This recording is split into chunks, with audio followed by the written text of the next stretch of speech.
नमस्कार विद्यार्थी मित्रांनो, सर्वज्ञ एज्युकेशन या एज्युकेशनल प्लॅटफॉर्मवर तुम्हा सर्वांचे पुन्हा एकदा स्वागत आहे।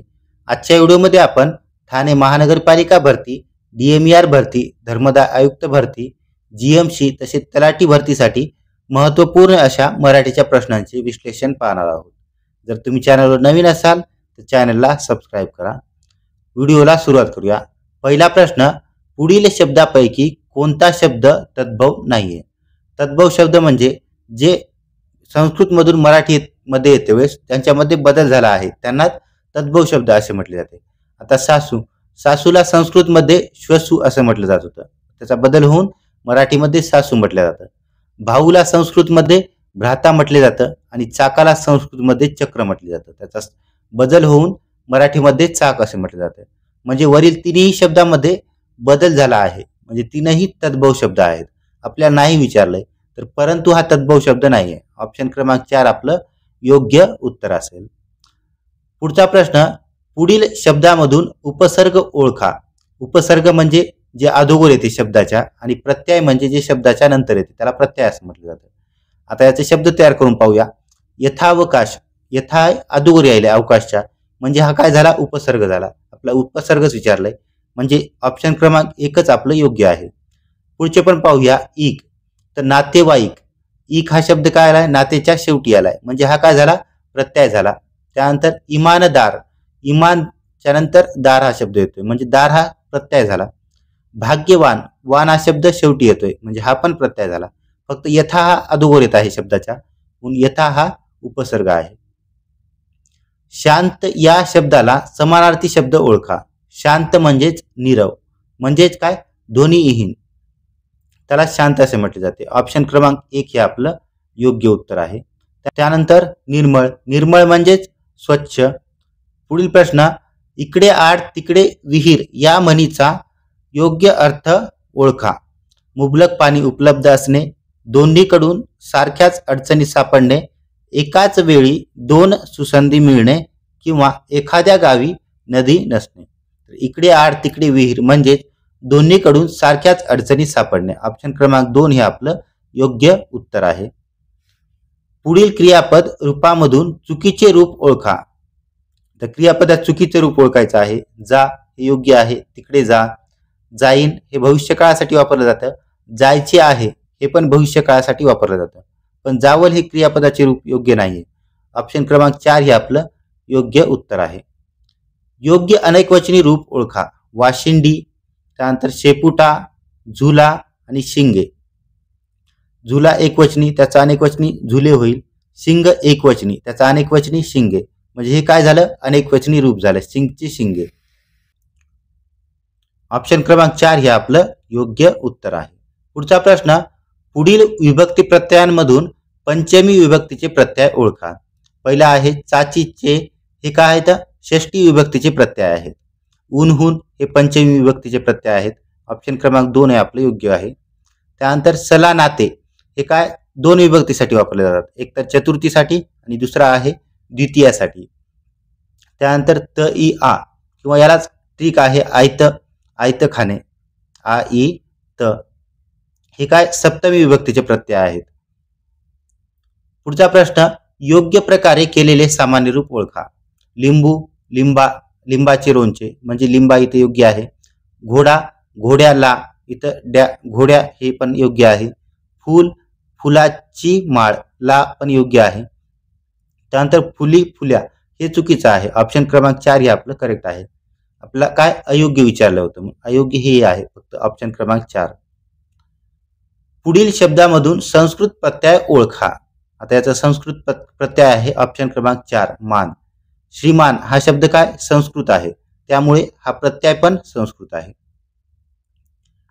अपूर्वाई हे प्रवास वर्णन कोणी लिहिले आहे? तर अपूर्वाई हे प्रवास वर्णन पु ल देशपांडे यांनी लिहिले आहे। वळणीचे पाणी आड्याला गेले या वाक्याचा योग्य अर्थ ओळखा। तर अनपेक्षित धक्कादायक घटना घडल्या, नवल घडले, फार चांगले घडले, अपेक्षा पूर्ण झाल्या। तर वळणीचे पाणी आड्याला गेले म्हणजेच अनपेक्षित धक्कादायक घटना घडल्या। ऑप्शन क्रमांक 1 हे आपलं योग्य उत्तर आहे। पुन आगमन या दोन पदांच्या योग्य संधी ओळखा। पुन पुनरागमन, पुनर्गमन, पुनरागमन, पुनर्गमन. इथे काय सर्वांमध्ये र येत आहे. म्हणजे काय झालंय, हे विसर्ग आहे, या विसर्गाचा काय र झाला आहे. र आणि त्याच्यामध्ये पुढील आ हा मिसळला, मग काय होईल, र मध्ये आ मिसळल्यास त्याचा रा होतो. वाक्यामध्ये शब्दामध्ये जिथं रा आहे तेच आपलं योग्य उत्तर असणार.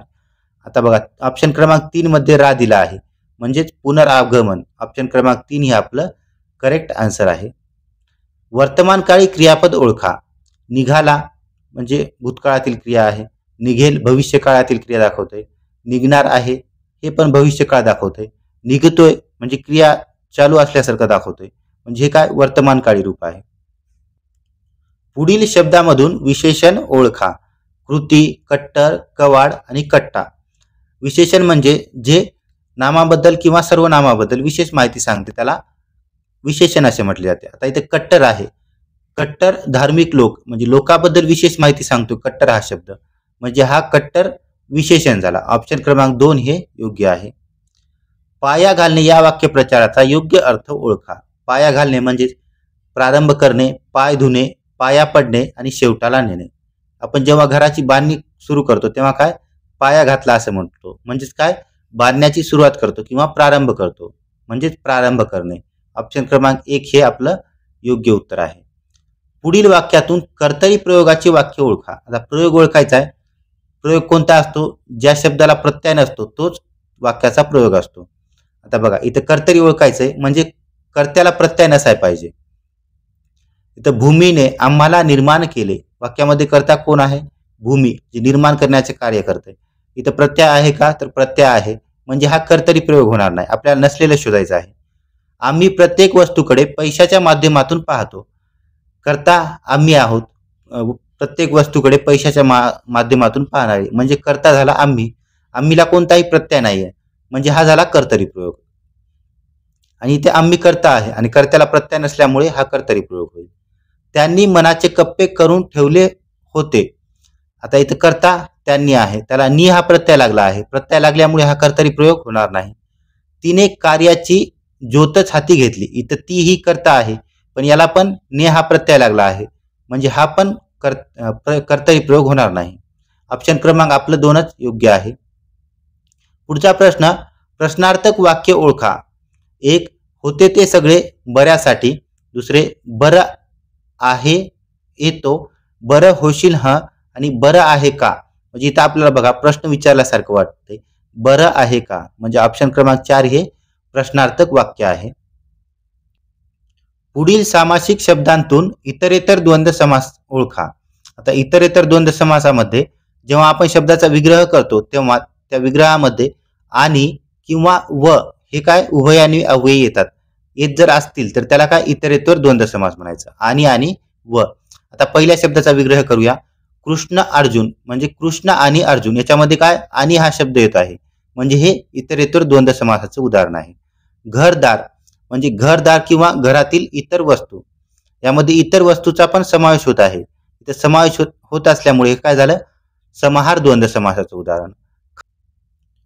खरे खोटे म्हणजे खरे किंवा खोटे, इथे विकल्प दिला आहे, एकतर खरे नाहीतर खोटे, म्हणजे हे वैकल्पिक द्वंद्व समासाचं उदाहरण आहे.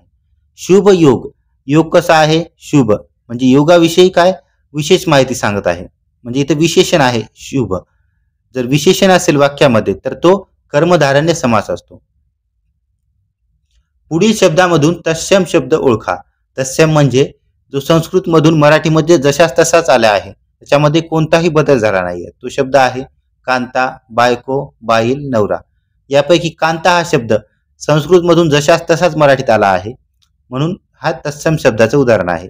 कांता म्हणजेच पत्नी किंवा बायको किंवा भार्या असं पण असं समानार्थीमध्ये म्हटलं जातं. पुलिंगी शब्द ओळखा. जोगी, शांती, भुवई, गुंज. तर जोगीचं स्त्रीलिंगी का होईल, जोगीन, म्हणजे हा पुलिंगी शब्द झाला जोगी. ऑप्शन क्रमांक 1 आपलं योग्य आहे. शांती स्त्रीलिंगी, भुवई स्त्रीलिंगी, गुंज पण स्त्रीलिंगी शब्द आहे. रूप या शब्दाचा विरुद्धार्थी शब्द ओळखा. रूप काय, सौंदर्यासाठी आपण रूप हा शब्द वापरतो, त्याच्या विरुद्धार्थी काय होईल, बेरूप. ऑप्शन क्रमांक 2 योग्य आहे. मराठी नवकाव्याचे जनक कोणाला म्हणतात, तर BC मर्ढेकर यांना मराठी नवकाव्याचे जनक असे म्हटले जाते. जगत ईश्वर याचा काय संधी शोधायचा आपला. जगत ईश्वरचा संधी होतो जगदीश्वर. ऑप्शन क्रमांक 3 हे आपलं योग्य आहे. रामाने धनुष्य मोडले या वाक्यातील क्रियापद डॅडॅश या प्रकारचे आहे. इथे राम कर्ता, धनुष कर्म आणि मोडले क्रियापद. कर्ता कर्म क्रियापद तिन्ही आले आहे. वाक्यामध्ये पहिलं विधान सकर्मक, अकर्मक, प्रयोजक आणि शक्य. आता पहिलं आहे सकर्मक. सकर्मक म्हणजे वाक्यामध्ये कर्म असणारा. ते वाक्यामध्ये धनुष हा कर्म आहे म्हणजे हे काय झालं सकर्मक क्रियापदाचं उदाहरण झालं. आकाशामध्ये काळे ढग जमतात तेव्हा पक्ष्यांचा थवा घरट्याकडे निघतो या वाक्याचा प्रकार ओळखा. 1 संयुक्त वाक्य, 2 मिश्र वाक्य, 3 केवल वाक्य, 4 संयुक्त मिश्र वाक्य. आता केवल वाक्यामध्ये कोणतेही उभयान्वी अवयव वापरले जात नाही. इथे कोणते वापरले आहे तेव्हाही उभयान्वी अवयव वापरले आहे म्हणजे हा केवल वाक्याचा प्रकार होणार नाही. त्यानंतर मिश्र वाक्य. मिश्र वाक्यामध्ये जेव्हा तेव्हा, कारण, जर तर इत्यादी उभयान्वी अवयव वापरले जातात. त्यापैकी इथे तेव्हा वापरला आहे. तेव्हा वापरला असल्यामुळे हे काय मिश्र वाक्याचा प्रकार आहे. संयुक्त वाक्यामध्ये आणि हे उभयान्वी अवयव वापरले जाते. आणि, किंवा, व अशा प्रकारची उभयान्वी जर अवयव वाक्यामध्ये आली तर तो संयुक्त वाक्याचा प्रकार समजायचा. या सेशनच्या PDF साठी सर्वज्ञ एज्युकेशन या टेलिग्राम चॅनलला जॉईन करा. व्हिडिओला लाईक करा आणि चॅनलला सबस्क्राईब करा.